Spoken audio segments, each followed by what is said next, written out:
ketika Anda pergi ke pertandingan sepak bola dan Anda tebak skor, itu adalah bagian dari judi. Oke, baik. Karena memang apapun yang Anda lakukan, skor berapapun yang Anda pasang, itu nggak akan mempengaruhi pertandingan. Kalau kita perginya ke saham, kemungkinan besar bila Anda melakukan konsep yang paling basic, yaitu adalah membeli saham dan disimpan, ya berarti itu sedang terjadi investasi di sana.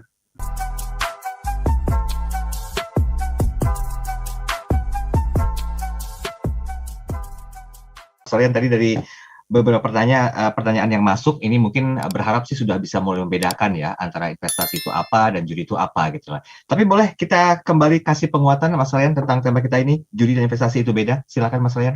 Ya, sayang sekali ini waktunya pendek ya. Tapi ketika kita melihat dari sudut pandang yang tadi ya, maka judi dan investasi itu datangnya dari kita.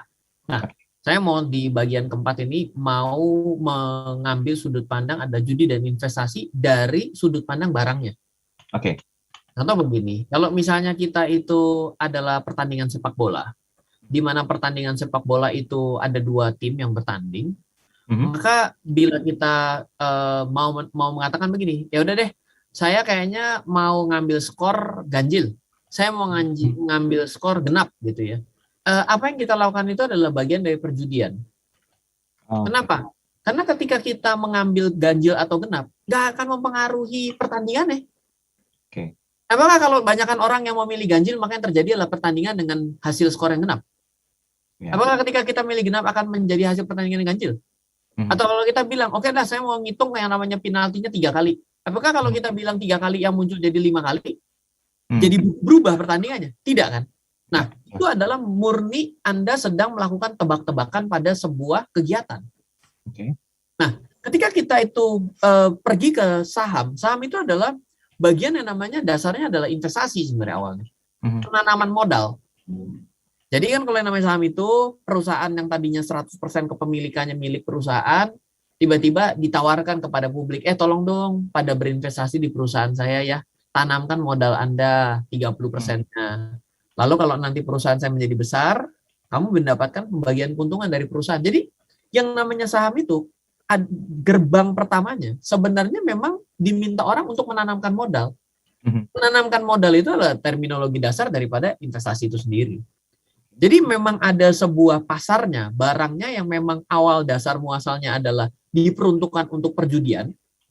Contohnya ya kayak kita itu berbicara mengenai tanding sepak bola, kita milih ganjil genap, atau kita pergi ke kasino, kita ngambil roulette, kita lihat ganjil genap. Apakah ketika banyakkan orang yang memilih genap, hasilnya keluar yang ganjil? Enggak dong. Ya. Karena kan hanya masalah teori probability saja. Dan tidak mempengaruhi apapun keputusan yang kita ambil terhadap hasil yang akan keluar. Itu judi gitu. Tapi ketika kita berdatang ke saham, saham dasar pertama kali kita datang itu sudah memang bagian dari permintaan investasi. Baru berkembang karena harganya bisa naik akibat untung perusahaannya sehingga banyak orang yang ingin membeli saham tersebut, maka jadi hukum permintaan dan penawaran. Hukum permintaan penawaran itu jadi ruang gerak orang dagang. Kan orang dagang itu pasti datangnya dari hukum permintaan penawaran dong. Kalau barangnya langka, harganya mahal, pedagang minat untuk masuk karena marginnya tebal. Kalau barangnya udah jelek, marginnya tipis, suffering, pedagang akan turun. Kenapa? Karena pembeli yang akan taking control terhadap pricing dan neken harga. Nah, sedangkan ketika kita itu nggak jelas ngapain, tiba-tiba ya saham pun bisa kita judiin. Gitu. Jadi ada dasar dari barangnya yang memang sebenarnya didesain untuk perjudian, ada didesain untuk investasi, tapi bisa berkembang ke tempat yang lain. Kalau yang namanya instrumen seperti investasi di saham itu dijadikan tebak-tebakan ya jadi judi juga. Lagi-lagi ini tergantung bagaimana perspektif kita melihat dan juga menilai ya Mas Ryan ya. Ya. Jadi apa yang harus dilakukan Mas Ryan untuk bisa membedakan mana investasi dan juga mana judi?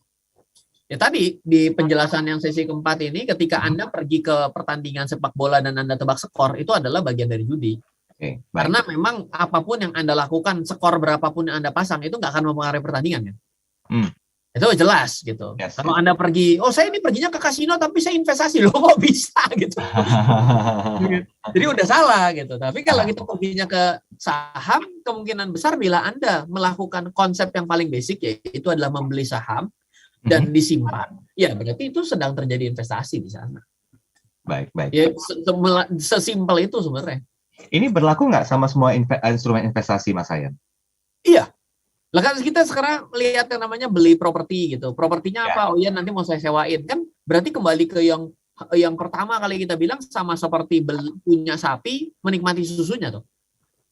Sama kita beli ruko, kita sewain. Berarti kan kita rukonya nggak pernah hilang, tapi kita dapat susunya dari si ruko itu yang hasil dari kita sewain kan. Ya.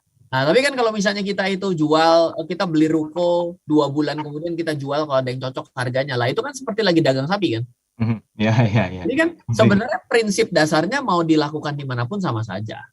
Oke, baik. Tunggu, tadi ada satu saya coba lihat deh. Ini 0817 19243 sekian katanya. Ada kelas pembelajaran nggak untuk investasi, baik itu properti, saham, atau mungkin juga trading di bidang lainnya? Wah, ini terima kasih, pertanyaan inilah yang membuat saya bisa jualan di Smart Time. Anyway, sebenarnya tim saya itu setiap bulan itu selalu membuat kelas. Jadi ada kelas khusus untuk trading saham. Lalu ada juga kelas untuk investasi saham. Ada juga kelas untuk belajar mengenai cryptocurrency. Ada kelas untuk membeli emas. Itu kita setiap bulan itu kita rotasi. Ada juga kelas untuk merencanakan aset, yaitu adalah aset planning untuk bagaimana mendapatkan passive income dari multi instrumen. Itu kita juga ada kelas seperti itu. Jadi kita memang milih kelas seperti itu. Mungkin kalau untuk Bapak dan Ibu bisa lihat ke Instagram saya ya di Ryan Filbert. Nanti tinggal DM aja. Nanti kita akan bantu untuk arahkan ke tim untuk bisa bertanya lebih jauh. Oke, baik. Mas Ryan, waktu kita tanggung nih, dari sekian banyak pemaparan dan juga pertanyaan yang masuk dari WhatsApp kami, intinya mereka ingin mengetahui apa sih sebenarnya tolak ukurnya ketika investasi itu memang berbeda dengan judi, Mas Ryan. Sehingga bagi para smart listeners yang ingin memulai investasi itu nggak takut untuk melangkah gitu loh, Mas Ryan. Ini kan kembali lagi ke statement awal ya, kalau tahu ilmunya itu bukan berarti gambling atau judi, walaupun kadang-kadang harus rugi dan juga harus untung gitu loh. Nah, apa yang menjadi konklusi perbincangan kita, Mas Ryan? Cukup panjang, 3 menit, silakan. Ya, kalau saya mungkin gampangnya begini ya. Pertama ya, kita harus memilih yang namanya instrumen yang memang jelas biasanya diperuntukkan untuk berinvestasi. Anda membeli properti, membeli emas, membeli saham, membeli obligasi, deposito. Anda sudah datang ke tempat yang tepat. Memang itu adalah kendaraan investasi. Tapi masalahnya ada yang kendaraan investasi larinya kenceng, tapi risikonya tinggi. Ada yang larinya pelan, resikonya pelan. Contohnya investasi, misalnya Anda penempatan pada obligasi, ya udah pasti itu kan pelan gitu. Ya untungnya juga terbatas gitu. Nah, itu sudah benar masuknya ke sana. Nah, tapi kadang-kadang ketika kita sudah masuk mau membeli saham semangat 45, kebingungan yang muncul tiba-tiba jadi gini. Saham apa ya yang mesti dibeli ya? Saya tanya Mas Daryl lah. Mas Daryl beli saham apa? Nah, di sini mulai tebak. Di sini mulai tebak. Nah, di sini yang sebenarnya tidak boleh. Masalahnya kan gini, kalau misalnya orang-orang nggak apa-apa lah saya ikutin, toh untung. Nah kan jadi begitu kan? Kalau untung adalah investasi, kalau rugi saya judi, kan jadi begitu. Nah itu yang nggak boleh. Jadi, nah bagaimana Mas Ren? Saya nggak ngerti pemula, saya gimana cara beli saham kalau saya nggak ngerti, saya nggak bisa ketemu Mas Ren, saya juga nggak ketemu Mas Daryl. Sebenarnya gampang saja seperti yang tadi, bahwa saham itu kan membeli perusahaan. Masa iya dari 700 perusahaan yang di Bursa Efek Indonesia, 3.000, 5.000 saham yang ada di Nasdaq, yang ada di Amerika. Masa satu biji pun Anda nggak pernah kenal produknya? Mustahil banget. Anda tinggal di mana itunya. Jadi atau nggak pernah keluar rumah, tapi bukan akibat pandemi, tapi sudah dari 2 abad yang lalu gitu. Tapi nggak pernah ketemu produk. Loh, Anda diam di rumah pun Anda ketemu produk kok. Ya, di depan layar saya Apple yang dicokot, ya kan, handphone saya, ya kan, udah pasti punyanya dari mana. Nah, itu semua tuh bisa Anda beli sahamnya. Jadi itu gak tahu, saya hampir kehabisan kata-kata kalau ditanyakan begitu susah. Begitu susah karena Anda tidak pernah nyoba. Karena Anda berpikir adalah saya harus bisa dulu, ngerti dulu baru investasi. Saya jamin gak akan pernah bisa. Nggak bisa. Jadi yang perlu dilakukan itu Anda coba. Tapi kalau Anda nyobanya gede banget, namanya itu jadi spekulasi. Coba kayak saya nih, saya ceritakan sedikit. Teman-teman saya bilang, saya ngobrolin mengenai NFT dong, gimana cara ngejelasinnya. Sudah dijelaskan berkali-kali, nggak bisa, nggak kebayang. Tapi saya kenapa bisa? Oh gampang, saya waktu itu gambar lucu banget kayak gini kok disuruh beli ya.